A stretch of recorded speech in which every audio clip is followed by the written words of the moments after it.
16 years after the death of Emperor Marcus Aurelius, Rome is run by corrupt twin emperors Geta and Caracalla. Aurelius' dream of a perfect Rome has fallen because the twins' aggression is spreading through the empire and slowly bringing it down, so the fall of the great city is inevitable. In the North African kingdom of Numidia, Hanno lives a calm life with his wife Aricia. However, peace is interrupted when sirens announce an invasion by the Roman army.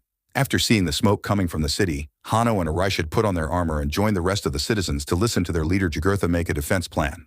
Before leaving for battle, Hanno and Aricia exchange rings and promise to look out for each other.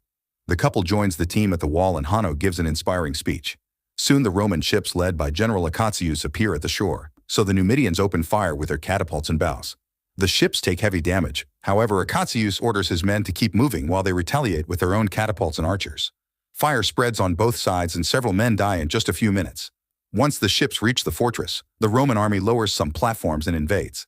Acatius continues to lead as he brings down soldier after soldier with his sword and no mercy.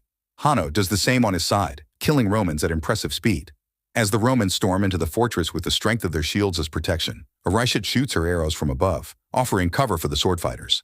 When Acatius sees her, he orders his own archers to fire back and Aricia is shot dead. Hanno watches in horror how her body falls into the sea and a Roman hits him from behind, making him fall as well. While unconscious, Hanno watches the mythical ferryman take Aricia into the afterlife.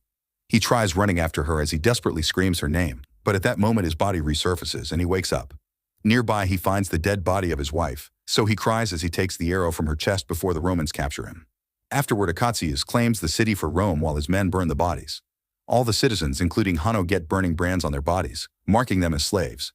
Next the slaves are sent to Rome in the ships. During the trip Hanno notices Jugurtha has a serious wound and helps him wrap it up. Jugurtha thinks he doesn't have much time left and remembers the day he found Hanno as a lost child in the desert.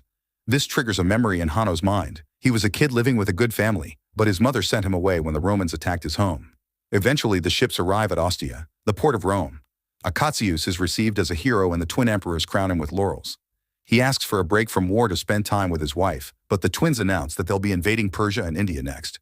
The slaves are taken to Antium on the outskirts of Rome, where Macrinus oversees the gladiator training. Jugurtha, Hanno, and a few other slaves are released in a practice arena, where they must fight a bunch of feral baboons.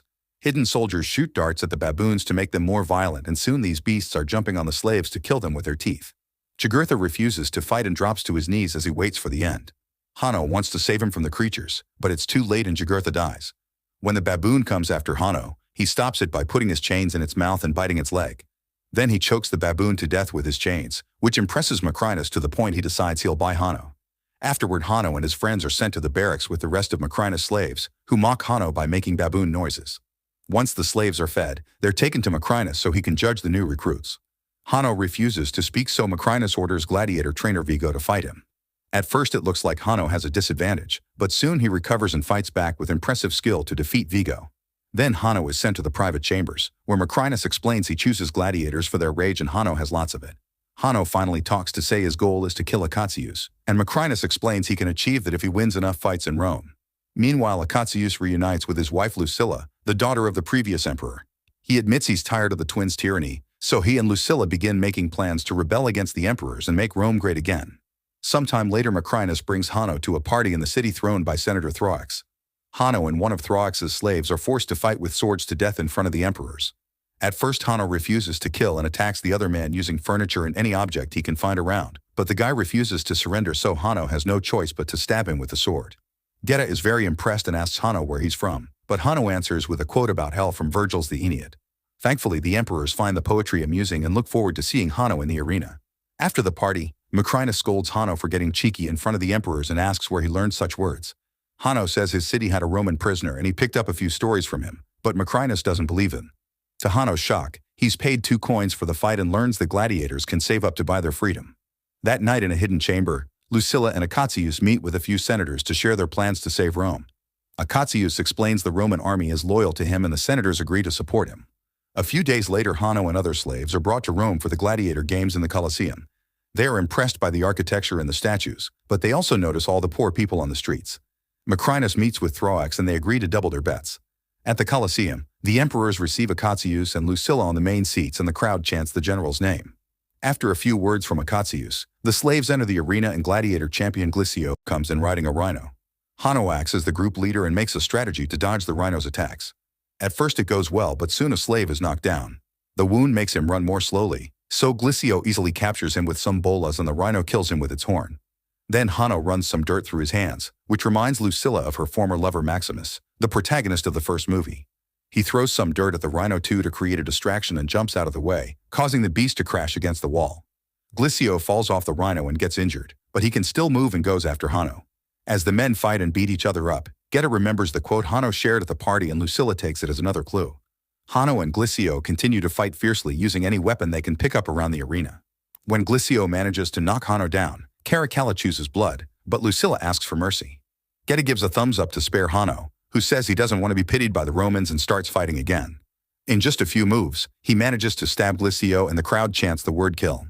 This time Geta turns his thumb down and Hanno decapitates Glicio with 2 swords. Now the crowd and even the other slaves chant Hanno's name. In the gladiators' quarters, Dr. Ravi takes care of Hanno's wounds. After the fight, Lucilla goes to her private quarters and puts together the clues she's seen today. The quote and the running dirt confirm Hanno is Lucius, the son she had with Maximus. When Lucius was a kid, he was the only legit heir to the throne, so Lucilla sent him away to save him from the people who wanted to kill him for power. Lucilla cries as she realizes her beloved son is back and invites Macrinus to share a meal. She tries to act casual as she asks about his slaves, but Macrinus can tell she's hiding something. Later Macrinus asks around and learns that Lucilla used to have a son who disappeared. Rumors said Lucilla's late husband wasn't the boy's father because he preferred the company of men. This information helps Macrinus start putting 2 and 2 together. In the evening, Lucilla escapes through a hidden tunnel and meets with a senator friend, who sneaks her into the gladiator's cells. Hanno reveals he does remember her and his real name, but he says Lucius is dead and he's only Hanno now. Lucilla tries to explain herself, however Hanno angrily yells at her and kicks her out. When Lucilla returns home, she tells Acacius that her son is alive and begs for his help, which is overheard by a maid. The next morning Hanno is training with the other slaves, but Vigo is still bitter and sends the group away to make Hanno handle the rowing mechanism alone. At the end of the day Hanno's hands are raw, so Ravi takes care of them while sharing his story. Ravi is a free man and could have already returned to his homeland, but he met a woman, so they started a new life here in Rome. The next gladiator fight will be on ships. The arena is filled with water and a few sharks are swimming in it. The opponents open fire with flaming arrows, and whenever a man is hit, his body falls into the water and becomes shark food. Hanno tells his team to keep rowing, and when they're close enough to the other ship, they destroy their oars. Arrows keep flying and kill a few more men, but this never stops Hanno's men from rowing. Since their enemy can't move without oars, Hanno's ship moves forward and rams right into the other ship, breaking it down in the middle. Then Hanno and his men jump on the enemy's boat to start killing them one by one. More bodies fall into the water as the broken ship is pushed against the wall, putting Hanno near the main seats. He grabs a crossbow and shoots at Acacius, but a fighter pushes him at the last second and he misses. The arrow lands between the twins, who think this was a personal attack. After the fight, the slaves chant Hanno's name again.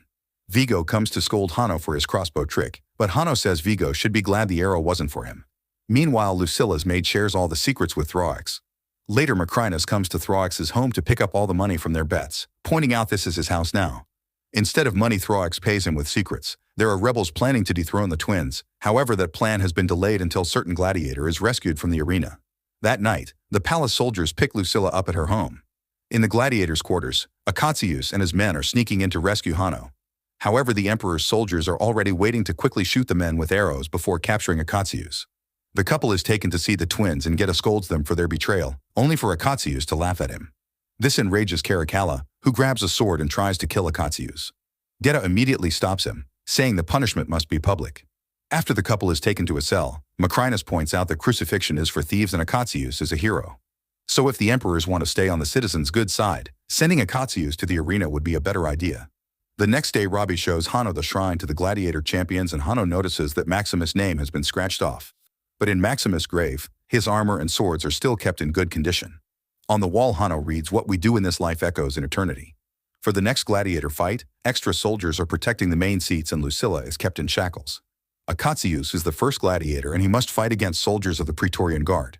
Having so many opponents isn't easy, and Acacius is wounded a couple of times, but he's still a magnificent warrior and manages to kill every soldier with his sword. Next, Hanno is sent out and starts fighting Acacius, so the crowd doesn't know who to cheer for. Both men are excellent fighters and the battle goes on for a while without signs of ending soon. Eventually Acacius gets tired, so he tells Hanno he knows his real identity and drops his swords before raising his hand as a sign of surrender.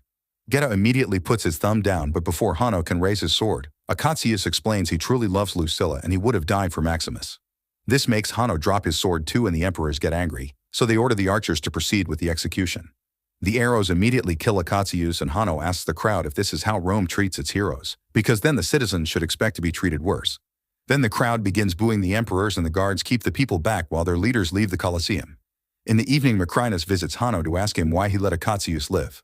Hanno explains building a better Rome is possible, but Macrinus thinks that's an impossible dream and reminds Hanno he's just a tool.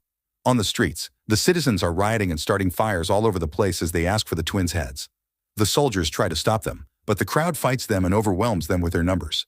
In the royal chambers, Geta and Caracalla begin arguing over what to do and Caracalla blames everything on Geta, who responds by throwing water at his brother's face. Caracalla storms out of the room and Macrinus follows him to manipulate him. He says that Geta will blame Caracalla for everything in public so Caracalla should confront him. Tired of having to share everything, Caracalla grabs a blade and cuts his brother's hand. Geta stops him from going further and reminds Caracalla that he loves him, causing him to hesitate. Suddenly Macrinus appears behind Caracalla and guides his hand to slash Geta's neck a few times before stabbing him. In the morning, Lucilla visits Hanno and gives him Maximus' ring. In return, Hanno shares his condolences before they reconcile with a hug. Meanwhile, Caracalla takes over the throne and announces his monkey will be his first consul while Macrinus will be his second.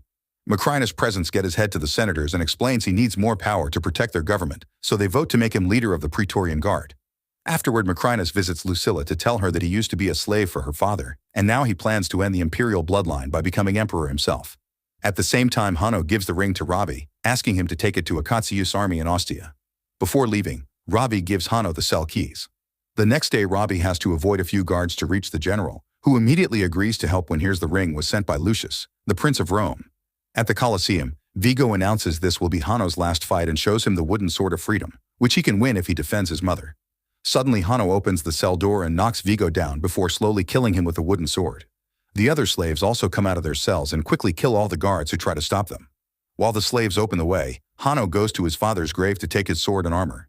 He still has the arrow that killed Arishad and tells it to wait for him. Afterward, Hanno gives an inspiring speech to the slaves, who all agree to fight for their freedom. Then he enters the arena and finds Lucilla tied to a post surrounded by rebel senators while the crowd chants his name. Royal soldiers enter the arena too and the crowd boos them, but before they can attack, the slaves rush in to help Hanno fight with fair numbers. As a fierce battle ensues, Caracalla gets excited, but Macrinus is frustrated and tells a commander to call the cavalry. However, this can't be done because the cavalry is protecting the city since Akatius' old army is coming from Ostia to invade. They still manage to spare a few soldiers, who soon enter the arena and start killing both slaves and senators without mercy. The crowd freaks out and a guard shoots an arrow, killing a spectator. This is the last straw and now the crowd begins to riot, pushing the soldiers off the walls but also losing more civilians in the process. While everyone is distracted, Macrinus uses the chance to kill Caracalla by inserting a bodkin into his ear. In the arena, enough soldiers have been killed to create an opening and Hanno tries to rescue his mother. At that moment, Macrinus shoots an arrow that pierces Lucilla's heart, so she gives Hanno her last words of encouragement before dying. Afterward, Macrinus leaves on a horse to join the army at the gates, so Hanno steals a horse to follow him. Minutes later, the Praetorian Guard meets Akatius' army led by Ravi outside the city. Hanno appears in front of Macrinus and introduces himself as Lucius, the real heir to the throne. He tackles Macrinus to throw him off his horse and the men begin fighting with his swords. Macrinus turns out to be a fearsome opponent who manages to break Hanno's sword and keeps him short-sighted by throwing dirt at his face. Then Macrinus pushes Hanno into the river and starts stabbing, but the sword keeps bouncing on the armor. Hanno sees himself in the afterlife again and remembers his mother's last words before resurfacing with regained strength. He punches Macrinus before retrieving his sword to cut off his arm, followed by a slash to his stomach that finally kills him. After the body floats away, Hanno reminds the armies of his grandfather's dream of the perfect Rome. All the soldiers chant to show their support and agree not to fight anymore. That night, Lucius goes to the arena and takes some of Lucilla's blood before picking up some dirt in his father's name. Make sure to subscribe and turn on notifications so you can watch more videos like this. Thanks for watching.